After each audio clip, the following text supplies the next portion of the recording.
cœur des marchés. Avec trois de nos meilleurs spécialistes, Thibaut François du côté de Fastea, et puis dans un instant Jean-Louis Cussac et Andrea Twenny pour le match de nos traders. Bonjour Thibaut. Bonjour messieurs. Depuis Fastea Capital à Nantes, votre regard d'abord sur la tendance avant peut-être de piocher dans la cote pour parler pharmacie. Bah écoutez, effectivement tendance un petit peu lourde ce matin.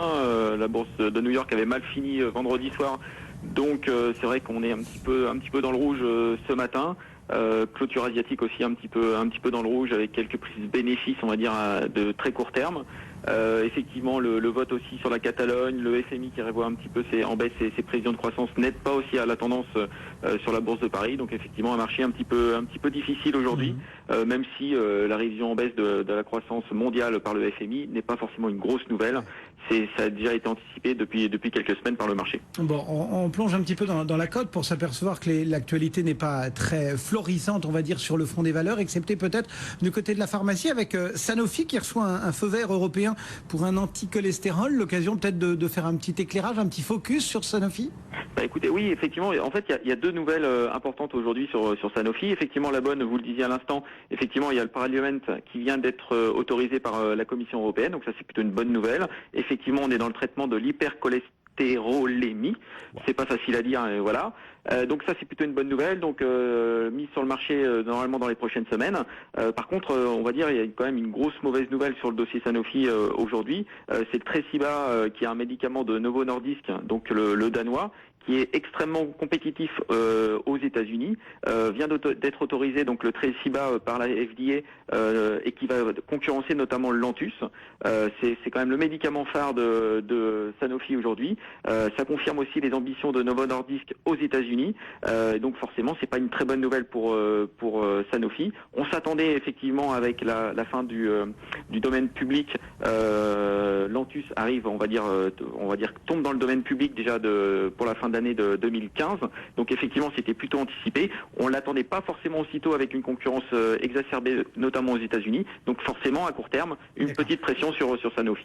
La question qu'on peut se poser, c'est est-ce qu'on joue comme ça une major, un grand nom de la pharmacie, ou est-ce qu'il faut mieux aller lorgner finalement les biotech?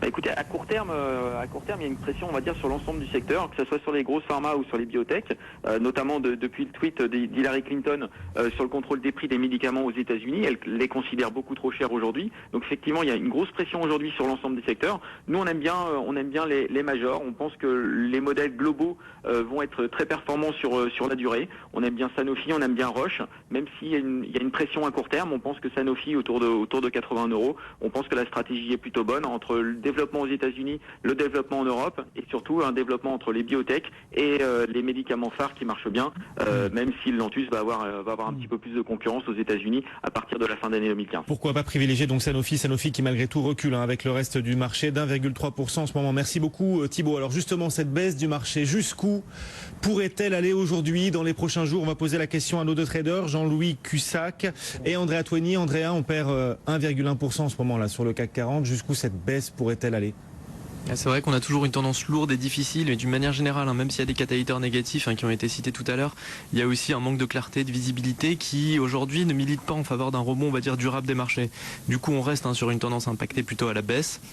Avec, on l'avait déjà dit, qu'il faudrait un passage au-dessus de 4625 pour espérer un peu mieux sur ce marché.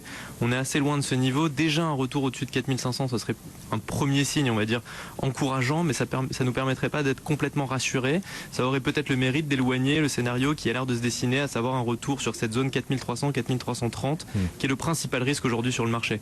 Mais on devrait avoir encore une fois cette semaine une tendance assez volatile et lourde, en sachant qu'il y a de nombreux indicateurs qui sont attendus et qui devraient du coup maintenir une certaine prudence sur le marché. Et notamment vendredi, le rapport sur l'emploi américain. Jean-Louis, du coup, quelle stratégie chez Perceval face à ces marchés toujours aussi volatiles? On a récupéré vendredi plus de 3% et on repart à la baisse d'1% aujourd'hui. Qu'est-ce qu'on fait du coup quand on est trader comme ça, minute après minute sur les marchés?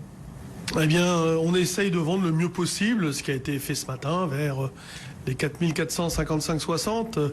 Bon, je l'ai écrit, hein, donc je peux le dire, mais c'est vrai que c'est toujours compliqué de le dire après coup. Ça a baissé, on a déjà racheté sur l'objectif. L'objectif étant le niveau 4415.